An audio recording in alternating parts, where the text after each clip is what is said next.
In 2008, Daniel Carter was on the verge of financial ruin. At the age of 29, he had accumulated over $250,000 in debt. His startup had failed. His co-founders had left. Investors stopped returning his calls. And as the global financial crisis unfolded, Daniel found himself in a small, one-bedroom apartment in Chicago, staring at final notices piling up on his kitchen table. His credit cards were maxed out. He was 3 months behind on rent. Friends stopped inviting him out, not out of cruelty, but because he couldn't afford dinner, and they knew it. Every night, he opened his laptop, looking for anything that could help him get back on his feet. He tried stock tips on forums, online surveys, dropshipping. Nothing worked. Until one night at 3:47 a.m. something changed. He stumbled across a 62-page PDF titled Quantitative Liquidity Cycles Unfiltered. It looked like a draft from a research firm. The file was uploaded anonymously. Most of it was too complex to understand, but one paragraph caught his eye. Retail momentum can temporarily misprice microcap assets during institutional exit events. Watch the divergence. Follow volume, not price. He didn't fully grasp it, but something about it felt unfinished, like a map without the names. Daniel printed out the file and pinned it to his wall. Every day, he tried to decode what it meant. He searched forums, called old finance professors, even messaged strangers on LinkedIn.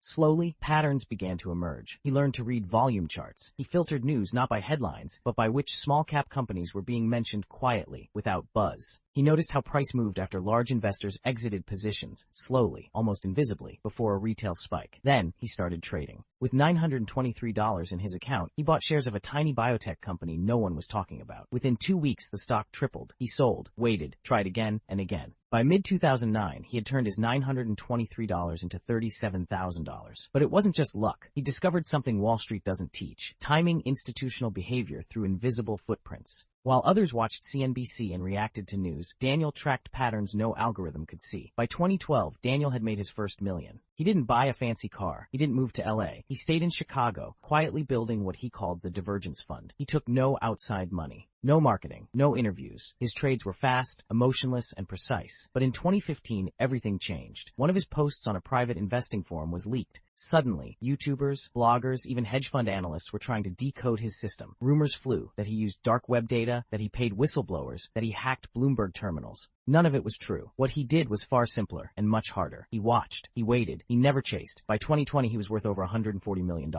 Today, Daniel lives in Lisbon, Portugal. He runs a free financial education program for underprivileged youth. He's never published a book, never sold a course, never appeared on a podcast. And yet, his strategy lives on in quiet corners of the internet, buried in spreadsheets, old posts, half-deleted accounts. If you're reading this, maybe you're where Daniel was in 2008. Broke, tired, searching for a way out. Maybe this is your 3:47 a.m., and maybe, just maybe, you're about to find your own divergence.